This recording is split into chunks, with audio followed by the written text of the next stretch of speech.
Mire, creo que la cuestión más relevante es el bochazo de las grandes patronales exportadoras al paquete fiscal, porque finalmente el gobierno de Milei es un gobierno de ejecutivos de grandes empresas y a pesar de esta situación, eh, estas patronales que exportan, desde exportadores de aceite de soja o agrario, pero también de la industria automotriz, que iba a ser grabada con retenciones, lograron voltear ese paquete fiscal.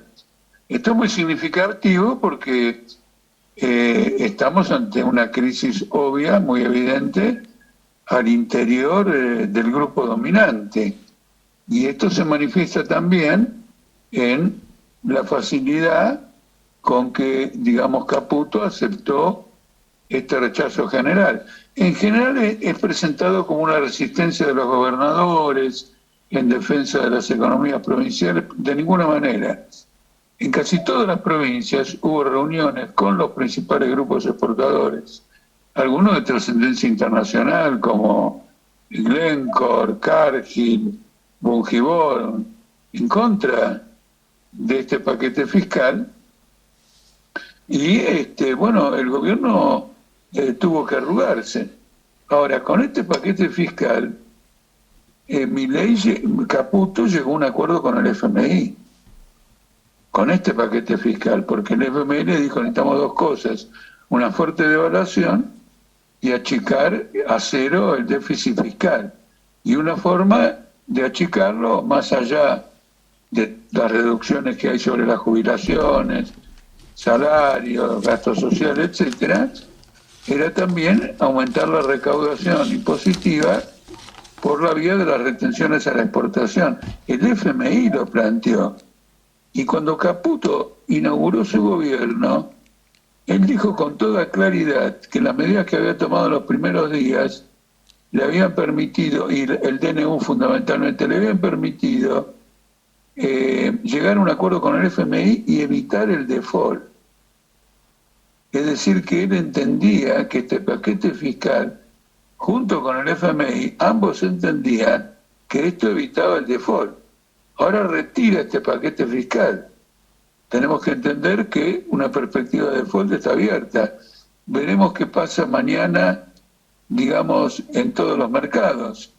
Pero ya en los días precedentes hubo una gran corrida hacia el dólar, que estuvo aumentando en el último tiempo. Es un hecho significativo. Otra cosa importante acá es que en el esfuerzo por aprobar este paquete, en las maniobras por aprobar este paquete, se llegó a la ilegalidad, a reuniones en departamentos privados fuera del Congreso, con personajes que no son funcionarios públicos, tratando de arreglar un dictamen que ya había sido firmado. Esto es un escándalo internacional. Un dictamen ya firmado se modificó después de las firmas en departamentos privados. Es decir, que acá estábamos al borde del juicio político a Caputo, me refiero a Milei y a todos los legisladores que estaban comprometidos con esta situación. Creo que el factor que terminó, la gota que terminó desbordando el vaso, fue la conciencia que tuvieron debido a el trascendido de estas reuniones clandestinas, de que podían llegar a tener un problema judicial fulminante de inmediato.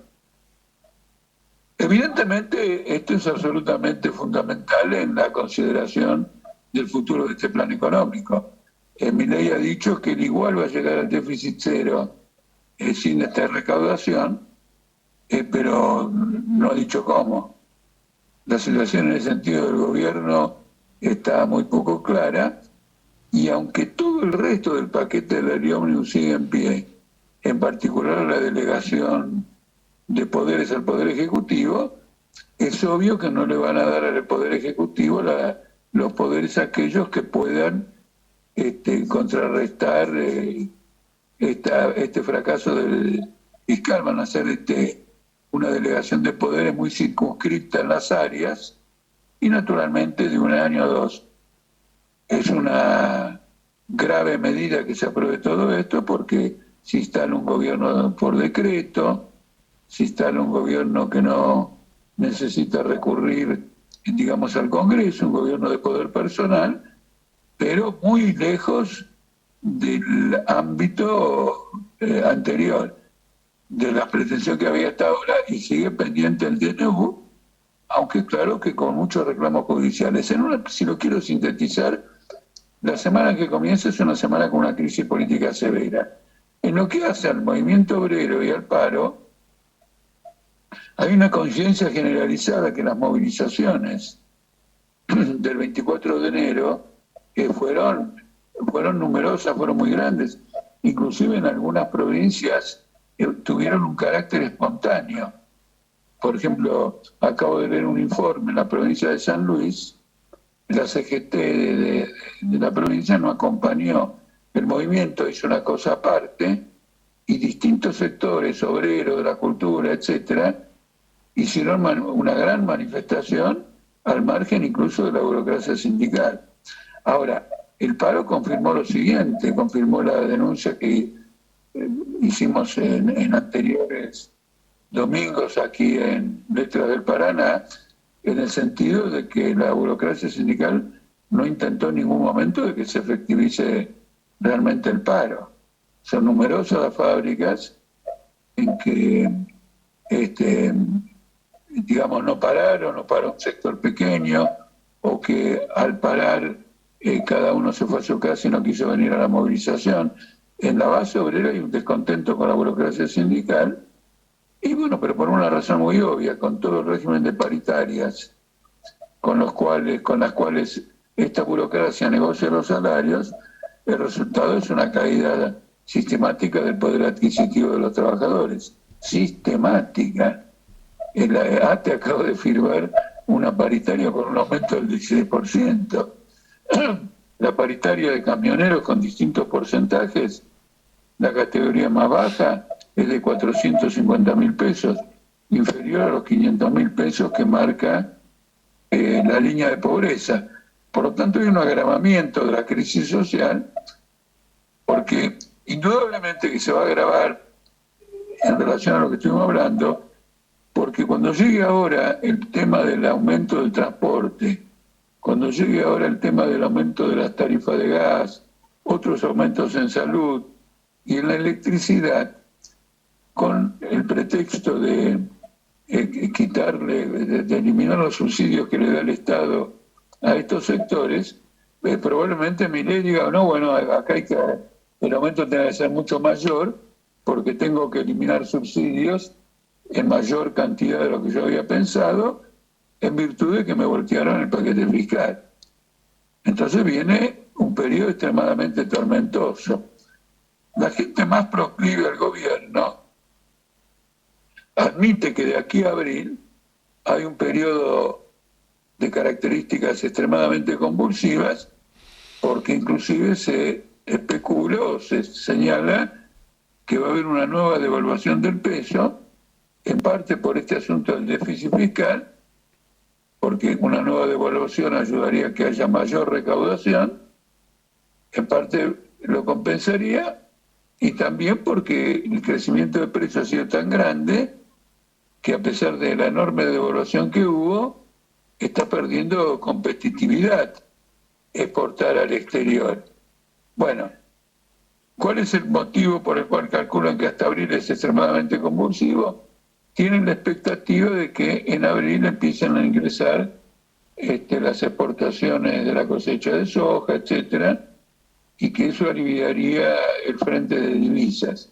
Bueno, eso ya nos coloca en otra polémica y en otra perspectiva, porque Argentina ha tenido, salvo en 2023, tanto en 2022 como 2021, un extraordinario saldo comercial favorable, grandes exportaciones e importaciones bastante menores, y sin embargo de ahí fuimos a la crisis del año 23.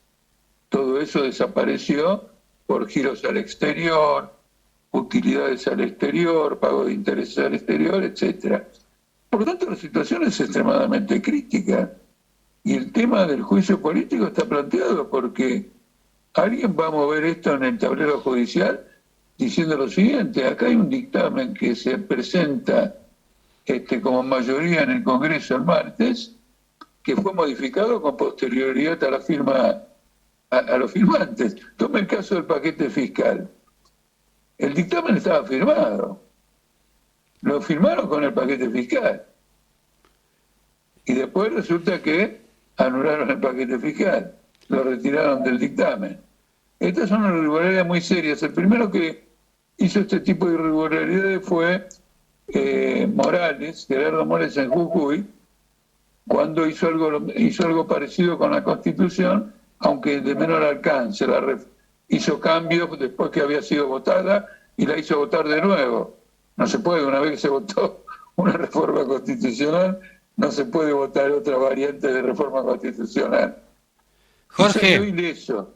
Ahora vamos a ver políticamente lo que pasa acá. Acá tengo una pregunta de una señora de Paraná que se llama Claudia y que está referida al tema de la amenaza que se hizo pública, que se filtró, de Milei, que hizo hacia los gobernadores, como que si no le votan la ley ómnibus, los va a fundir a todos, ¿no? Entonces Claudia le pregunta: señor Jorge, ¿qué pasaría si los gobernadores se rebelaran al no recibir los fondos de la coparticipación federal, con lo que amenazó Milei, y cada provincia dejara de mandar la materia prima o producto que cada una de ellas provee? Bueno, la coparticipación federal estrictamente es automática. Es decir, es como con los jubilados, que el día que tienen que cobrar aparece el depósito, la jubilación en una cuenta que tienen en un banco, en una cuenta de débito. Es automática. Lo que ocurre es que el Poder Ejecutivo Nacional, además, daba dinero discrecional por distintos tipos de necesidades o acuerdos, y también invertía en algunas provincias con dinero nacional, con dinero del Tesoro Nacional. Al invertir en una obra pública, eso figuraba como un aporte a la provincia. Por el lado de la coparticipación, no. Va a haber un conflicto. Ya hay un conflicto por lo siguiente. El Banco Central le quitó a los bancos provinciales la potestad de darle crédito a los gobiernos de las provincias para pagar salarios. Parece que los gobiernos de las provincias, cuando tenían algún faltante de dinero, recurrían transitoriamente a los bancos, pagaban los salarios, y después que pasaba esa dificultad momentánea, le devolvían el dinero a los bancos. Con lo cual, esto parece una medida arbitraria para presionar a los gobernadores provinciales. Ahora, les quiero decir, bueno, también yo escuché personalmente al vicegobernador de Río Negro insinuando con la posibilidad de cortarle la energía al resto del país. Ajá. Porque según él, el 90% de la energía era producida por los estados patagónicos. Los estados, quiero decir, las provincias patagónicas. Macanudo. Ahora, le quiero hacer una advertencia importante. Los gobernadores en su totalidad están a muerte con el programa y con la ley ómnibus. Ellos hicieron esta objeción por los derechos de exportación. ¿Por qué? Porque los presionaron los bodegueros de Mendoza, los limoneros de Tucumán, los ojeros incluso en Salta. No les digo los ojeros y los que hacen harina y aceite de soja en Santa Fe. Puyaro peleó por la causa de la gran patronal exportadora como si fuera una causa patriótica. Pero y el resto eran 600 artículos. ¿Y la reforma laboral? Las mismas patronales que no quieren el paquete fiscal, quieren a muerte la reforma laboral. Quieren realmente que se liquide el derecho de huelga, que no se paguen las horas extras, que no haya indemnización por despido, que se pueda facturar como si uno fuera un autónomo y no un asalariado en relación de dependencia, para no aportar a la previsión social y para no aportar a la salud, etcétera, etcétera. Ese paquete es muy grande y los intereses en favor de ese paquete son poderosos y son los mismos que le dieron el paquete fiscal. Lo que yo quiero que los oyentes interpreten es que con el análisis que hago quiero mostrar la explosividad de las contradicciones al interior de la clase capitalista.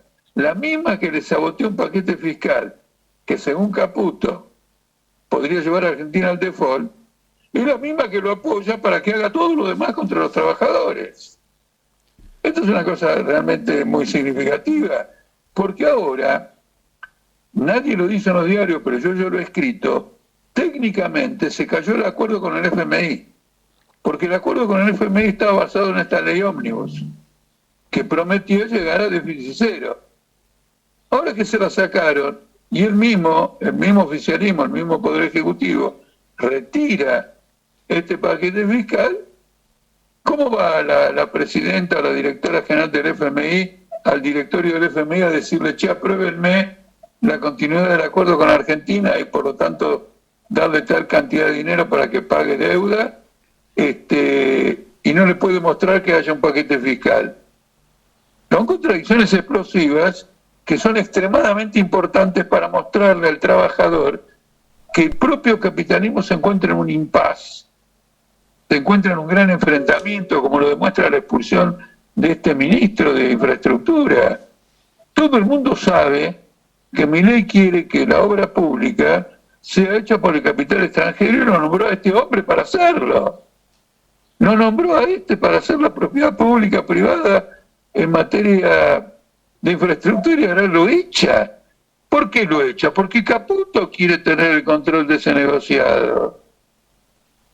Y entonces le ha entregado al Ministerio de Infraestructura, lo que era la Secretaría de Infraestructura, lo ha metido en el Ministerio de Economía. La pelea de buitres al interior de la clase capitalista es un espectáculo que no hay que perdérselo, porque entre otras cosas es muy instructivo. Acá tengo un mensaje de Néstor Horacio Acosta, hay un montón, pero este es el que lo tengo acá delante justo, que dice, fuerte abrazo para Jorge, maestro de la clase obrera, todo mi respeto. Bueno, y hay muchos de este tipo así coincidentes, ¿no? Y acá tengo otra pregunta de otra persona que es de Paraná, Alfredo B, dice, a ver cómo es la pregunta. Dice, la propuesta para jubilaciones de la ley ómnibus, ¿es beneficiosa o es nociva para los jubilados? Pues circula un cartel que lo define como muy beneficioso y acusa a los opositores K de ser los responsables directos de que los jubilados no vayan a disfrutar de tales beneficios. ¿Qué le contestaría a Alfredo? Bueno, no, dos cosas. En primer lugar, la versión original, el afán, como diríamos, saqueador de Milei en materia de jubilaciones es tan patente que tiene distintas manifestaciones. La ley ómnibus originalmente lo que decía es lo siguiente: la ley vigente hasta ahora no se aplica más, no se ajusta más la jubilación por el índice que combina la recaudación para la previsión social y el índice de salarios. Ese que venía rigiendo hasta ahora no va más. Entonces uno dice, y decía que ese índice era totalmente negativo, porque como la inflación que registraba, como la recaudación y ese índice era de los meses anteriores, cuando llegaba el momento de cobrar, la inflación del momento era altísima y el trabajador perdía dinero. En eso era correcto, totalmente correcto. El desplume de los jubilados ha sido fenomenal porque es retrasado el ajuste. Se ajusta por meses anteriores con menos virulencia inflacionaria y por lo tanto, digamos, menos recaudación impositiva y menos, y luego viene cuando lo tienen que cobrar con la inflación, por ejemplo, de diciembre el 25%, ahora la de enero que dicen que va a ser del 20 o del 25%. Pero lo quería sustituir por nada. Dijo, no, eliminamos esto y nosotros, Poder Ejecutivo, vamos a decidir discrecionalmente cómo va a ser el ajuste, según nuestro entendimiento. Ahora, para un gobierno que quiere eliminar el déficit fiscal, dejarle que él determine el ajuste de los jubilados es como meter el zorro en el gallinero, porque cada vez que tenga alguna dificultad para llegar al déficit cero, hacha a los jubilados, porque él tiene el poder, por ley, para fijar por decreto el índice que a él le parezca. Por lo tanto, eso era un crimen social fenomenal. Cuando empezó a haber una oposición a ese planteo, agarró y dijo lo siguiente: bueno, muy bien, vamos a mantener todo esto, lo vamos a mantener, lo vamos a cambiar después, pero a partir del mes de marzo. Con lo cual, se comía todos los meses de enero y febrero sin aumentar las jubilaciones. Eran 2 meses enteros de jubilaciones que quedaban, como lo había intentado hacer Macri en el año 2017, en diciembre de 2017. Las jubilaciones son la gran variable del ajuste. La gente que está con el gobierno lo dice todo el tiempo, dice no podemos pagar estas jubilaciones. El tema es que, para aclararlo definitivamente, es que el Estado no debe pagar ninguna jubilación, porque el Estado está pagando las jubilaciones porque desde la dictadura en adelante le fue quitando al sistema provisional el aporte patronal. Y entonces lo fue completando ese aporte patronal con recaudación impositiva. Y se transformó en una obligación del Estado, lo que antes no era una obligación del Estado, sino que era una obligación de las patronales, que aportando un 15% y un obrero un 11%, llegaban al índice del 82% móvil. Se han quedado con todo ese dinero y lo transfirieron de aporte patronal a recaudación impositiva. Así que el obrero que se va a jubilar paga a través de los impuestos su propia jubilación. Antes pagaba el 11% y pagaba el 15% la patronal. Todavía hay sectores que... Pero eso ha ido a través de exenciones sistemáticas. La reforma laboral, uno de los propósitos que tiene es eliminar el aporte, totalmente el aporte jubilatorio. Es totalmente eliminarlo. Es poner el régimen legal, laboral, en el mismo nivel que hoy tiene el trabajo en negro, donde nadie paga absolutamente nada porque el trabajador no está registrado. Entonces, no, es un desfalco completo. Y no he visto nunca a Milei ni a Caputo pretender lo contrario. La opinión favorable que da este oyente es solo de él. Nunca escuché a nadie del gobierno que tuviera una opinión favorable. Decía que el sistema que hay ahora no es favorable a los jubilados, pero en principio en la ley de ómnibus no lo reemplazaban por nada, sino que el gobierno iría a fijar por decreto lo que entendiera más conveniente en cada momento. Sí, yo tenía entendido lo mismo, aparte que yo lo había leído, que había decidido que él iba a fijar, de acuerdo a su criterio, cuáles iban a ser los ajustes, los montos, los tiempos, todo lo decidía de modo arbitrario. Bueno, usted tiene un ejemplo, ahora tiene un ejemplo, la paritaria del Estado, donde Milei es el jefe del Estado, le ha dado a los trabajadores del Estado un aumento del 16%. ¿Cuánto, Jorge? ¿Cuánto entiende Milei? 16. 16. ¿Cuánto entiende Milei, que es el jefe de Estado, que debe ajustarse un trabajador del Estado? 16%. Si es para indicar el amor por el ajuste a los trabajadores, ya está, y a los jubilados ya está esto para mostrarlo. Acá tengo un mensaje que viene desde España, que es de Conchi y Noriza. Dice acá, desde España, siempre fiel, y le comenta a Jorge, ¿no? Dice, en España se cubren deudas con las arcas de las jubilaciones, y luego nos quieren hacer creer que no hay dinero porque los mayores son muchos y nuestros progenitores son pocos. Así que parece que esto es internacional, el tema de la jubilación. Es una observación muy correcta. Es una observación muy correcta porque dicen lo siguiente, que la cantidad de jubilados ha aumentado en un nivel que se necesitan 2 trabajadores para mantener un jubilado. Pero en realidad nadie demostró que eso no pudiera ser. El problema es que consiste en lo siguiente: ¿cuánto ganan los trabajadores? ¿Cuál es el nivel de su salario? Si ganaran el doble, serían como 4 obreros, no 2 que mantienen a un jubilado. Segundo lugar, que están las cajas, y no el obrero el que tiene que pagar por las jubilaciones. Son las cajas donde ese obrero aportó en el pasado. Segundo lugar, está la desocupación. La gran crisis jubilatoria argentina también la armó Menem, porque con la elevada desocupación del gobierno menemista, mucha gente no pudo completar el aporte jubilatorio. Yo eso lo denuncié bajo Menem. Digo, miren, con esta desocupación no se van a cumplir los plazos que fija la ley para jubilarse, porque hay gente que no va a poder probar que trabajó porque estaba desocupada.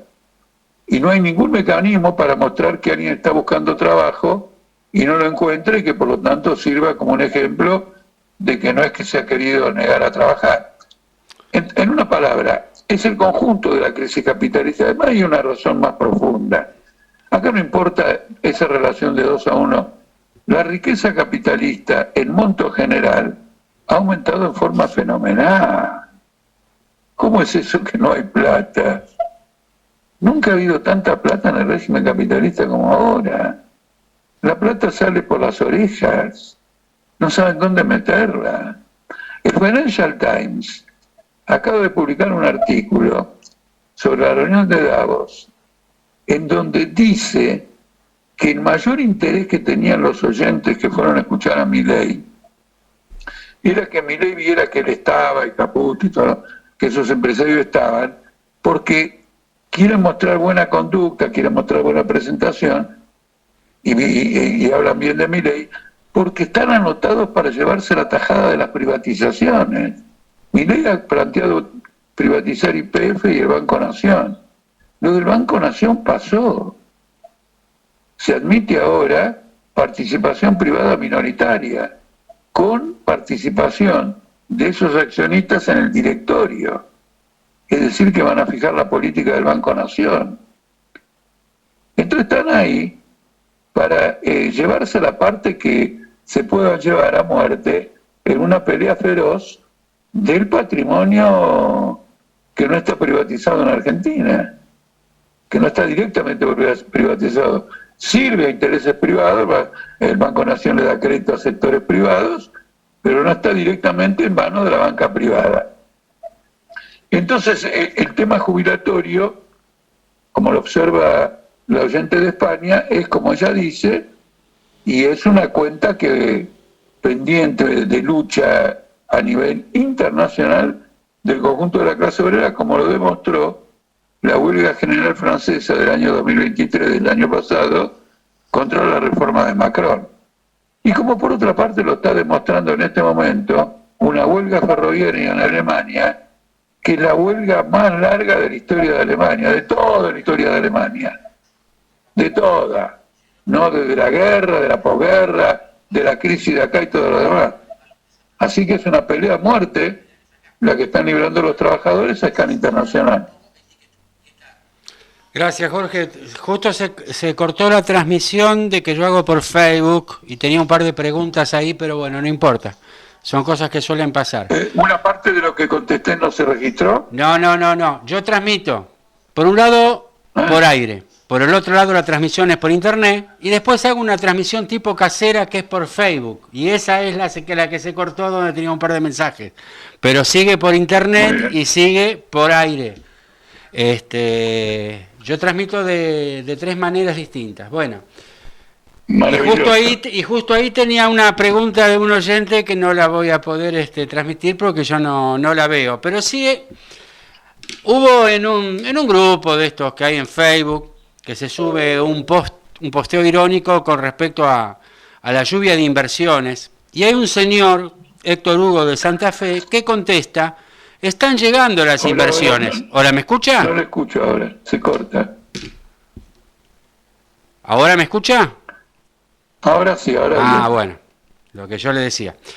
En un grupo de Facebook suben un posteo un poco irónico sobre la lluvia de inversiones. Y un señor, Héctor Hugo, dice: están llegando las inversiones, que hay que ver los números de la bolsa. ¿Usted qué respondería a esto?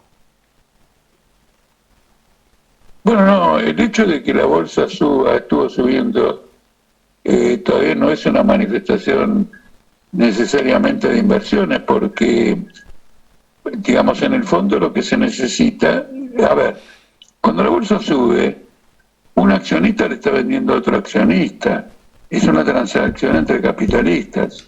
Ahora, si la empresa hace una colocación más alta en bolsa, una nueva colocación de acciones en bolsa, es decir, que vienen fuera de los accionistas actuales nuevos, inversores que quieren ser accionistas, usted tendría una inversión.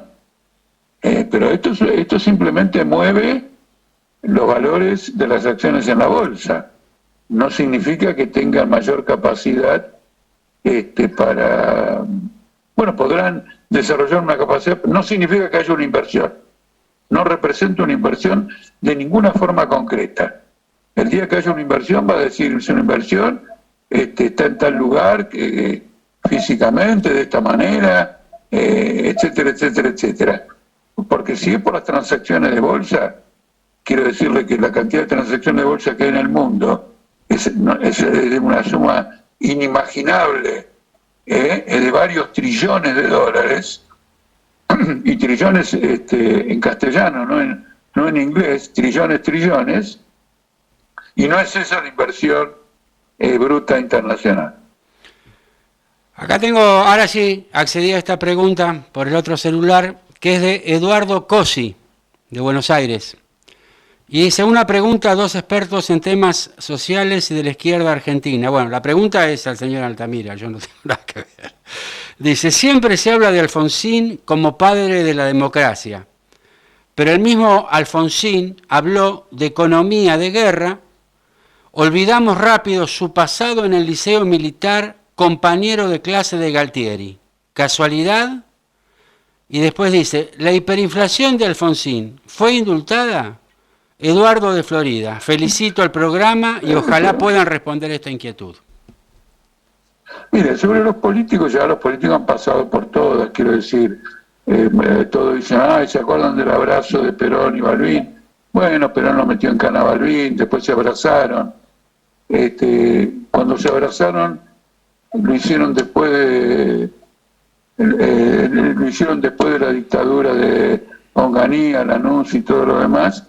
Más adelante Balbín iba a pedir que se aniquile a la guerrilla fabril. Mire, de los políticos patronales, capitalistas, burgueses, como quiera usted llamarlo, han transitado por todas. ¿Por qué? Porque no son políticos de principios. Son marionetas de la clase capitalista. Inclusive los más lúcidos se dan cuenta en definitiva que están operando en favor de los intereses de una clase social. Eso lo dijo Keynes de sí mismo en su oportunidad, porque no quería engrupir a nadie con que su enfoque sobre la demanda efectiva que había desarrollado en su libro principal fuera una especie de cosa puramente intelectual y no fuera una defensa férrea de la sociedad capitalista, ¿no es cierto? Entonces Keynes inclusive van de un lado para otro absolutamente. El mismo Alfonsín, voy a tocar un tema de más actualidad, fue el responsable de la masacre de la Tablada. Sí. Cuando este grupo de Cordial Merlo asaltó el cuartel, el ejército lo rodeó, ¿no es cierto? Como corresponde, bueno, el ejército rodeó un cuartel que ha sido asaltado por un grupo. En lugar de mandar a un cura a decirle que se rindan, entraron y los asesinaron a casi todos. Una masacre. Eso lo ordenó Alfonsín. Y eso fue apoyado por la totalidad de las fuerzas políticas en una sesión parlamentaria y por solicitadas de aquella época de Izquierda Unida. ¿No es cierto? Que no es que saludara la masacre, pero denunciaba el asalto a ese cuartel cuando lo que estaba ocurriendo era una masacre a los que lo asaltaron.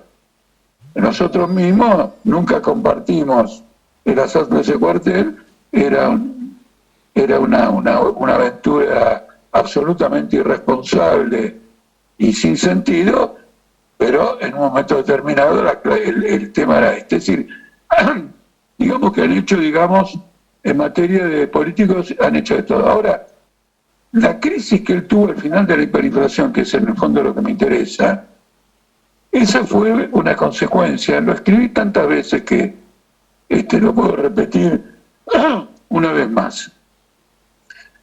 Machinea, el presidente del Banco Central de Alfonsín, le prometió a Bongibor y a toda la clase capitalista de que no iba a devaluar y que en el periodo electoral, y que por lo tanto no era necesario que abandonaran las inversiones que tenían en pesos. Ese era un compromiso del gobierno de Alfonsín con las grandes corporaciones de Argentina, que no iba a devaluar y por lo tanto que no estaban amenazadas las inversiones que tuvieran en pesos. Hubo una corrida, Machinea devaluó y ahí se terminó Alfonsín. Porque la plata que perdieron fue fenomenal, que después trataron de recuperarla precisamente con Menem, integrando el gobierno de Menem. Porque Bongibor le puso 2 ministros de Economía y un viceministro de Economía. Por lo menos hasta diciembre de 1989, ese fue un gobierno de una empresa multinacional extraordinaria en el mercado de granos, que es Bongibor.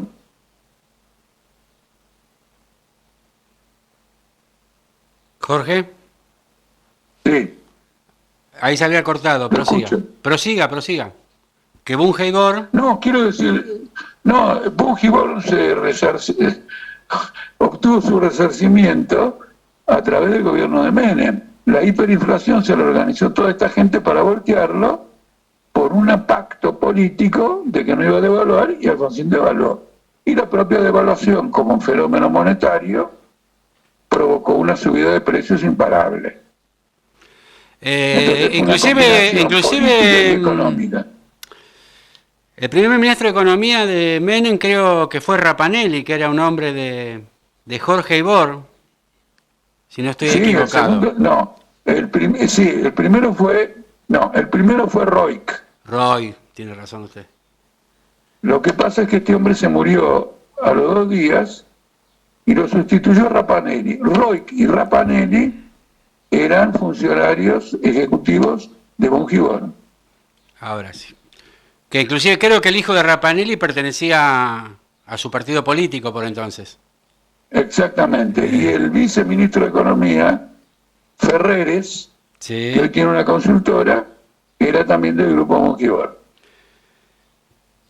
En repetidas ocasiones, en Milei... ese sentido, Menem y Milei guardan un gran parecido de ser un gobierno de ejecutivos y de empresarios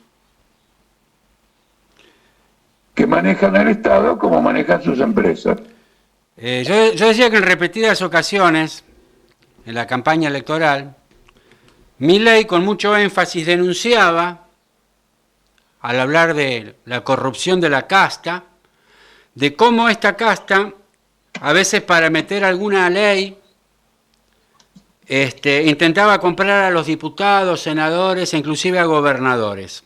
En este momento se rumorea que se está haciendo lo mismo. ¿Cuánto hay de cierto en estos rumores? Que usted tenga conocimiento. ¿Quién trata de coimear a quién?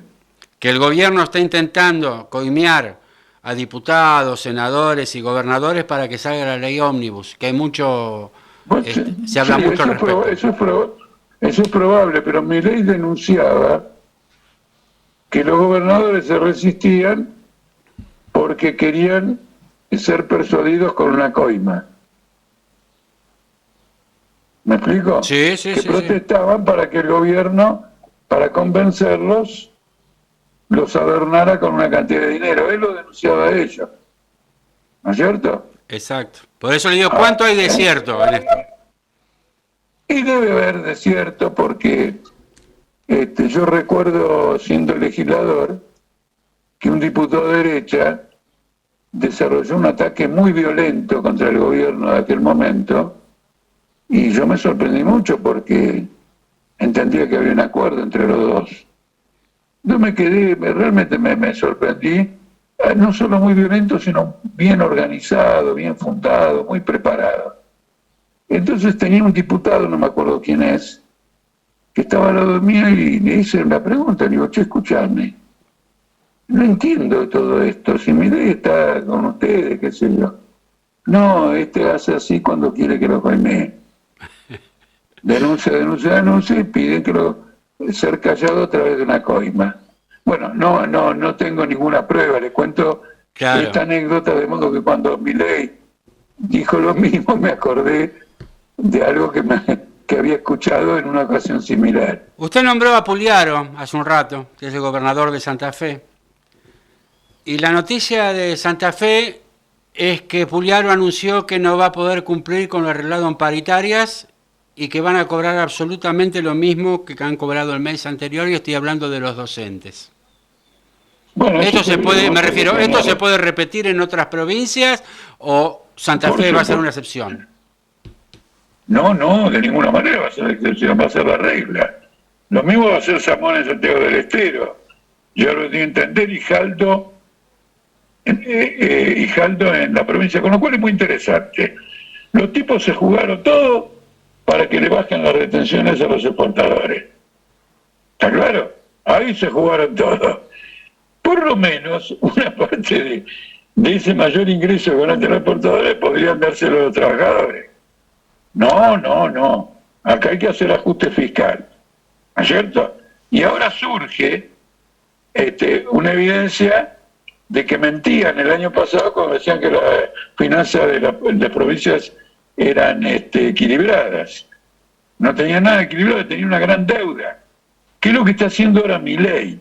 Cuando Milei dice, ya se lo dije a usted en este programa varias veces, pero quiero insistir con la idea, cuando Milei dice yo no emito, él lo que dice es que no emite moneda, pero emite deuda. Es decir, le tiene que pagar a alguien y en lugar de darle pesos argentinos, le da un título del Tesoro. Ese dinero es emisión, porque no financia nada más que la incapacidad del Estado para pagar el presupuesto. Además, Milei no tiene presupuesto, porque no llevó ningún presupuesto al Congreso, no lo llevó, por lo tanto no se votó, y está funcionando con el presupuesto del año pasado, cuando el índice de inflación el año pasado, cuando se hizo el presupuesto, era del 80%, y el índice de inflación de este año de 200%. Milei, con la autorización presupuestaria que tiene, usando el viejo presupuesto, se queda sin poder pagar nada el día 29 de febrero, porque este año es bisiesto. El 29 de febrero se quedó sin dinero legal, sin autorización de gastos, de ninguna manera. Y no quiere llevar un presupuesto. Mire qué interesante también. Mete un DNU que remueve todo. Mete una ley ómnibus que remueve todo, pero no le manda un presupuesto. Es un gobierno que piensa dirigir la economía del país sin presupuesto del Estado. Es una arbitrariedad total. La guita se la van a repartir y distribuir y armar como si fueran emires del Golfo. Quedan 3 minutos y yo creo que hay un tema que amerita que usted se explaye, aunque sea estos 3 minutos, y que yo creo que es un tema que es muy relevante, que es la situación del CONICET, donde ya han dicho que con el presupuesto que aparentemente van a disponer, no tienen ni para 3 meses de funcionamiento. Creo que ya ha habido más de 50 despidos y yo creo que no darle importancia al CONICET es un hecho grave. No sé cómo lo ve usted. Mire, yo creo que el CONICET es uno de los casos en que él solo amerita una huelga general. Así es. Él solo amerita una huelga general porque ahí hay una inversión científica absolutamente descomunal. Hay incluso descubrimientos, y se han patentado, que vienen del CONICET. Es un semillero que bajo un gobierno socialista puede hacer transformar este país milagrosamente. Es decir, porque es un reservorio científico descomunal. Es lo que más trata de apropiarse el capital, obviamente. ¿No es cierto? Tener una buena cantidad de fuerza de trabajo desocupada, con un gran potencial técnico y científico. Y no les digo del exterior. Estados Unidos en particular, pero lo mismo China, tienen gente en todos los países como los nuestros, mirando el escenario científico para llevarse a las mejores personas.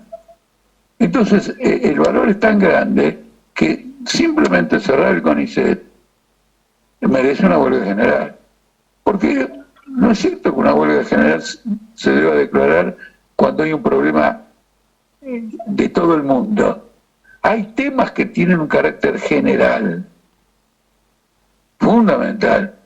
Entonces muchas veces ha habido el paro general porque los trabajadores de la salud tal cosa y están en lucha solo lo de la salud y hay una central obrera que declara una huelga general.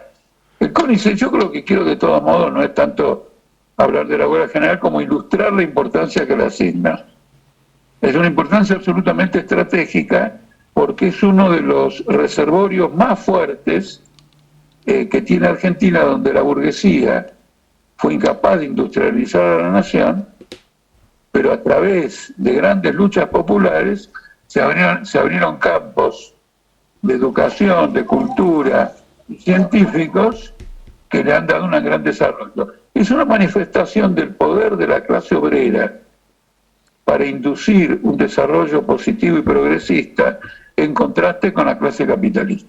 Bueno, Jorge, nos hemos pasado un minutito. Creo que ha salido una buena emisión. Le agradezco nuevamente y seguimos el domingo. Vamos a ver qué pasa esta semana. No da respiro a la actualidad.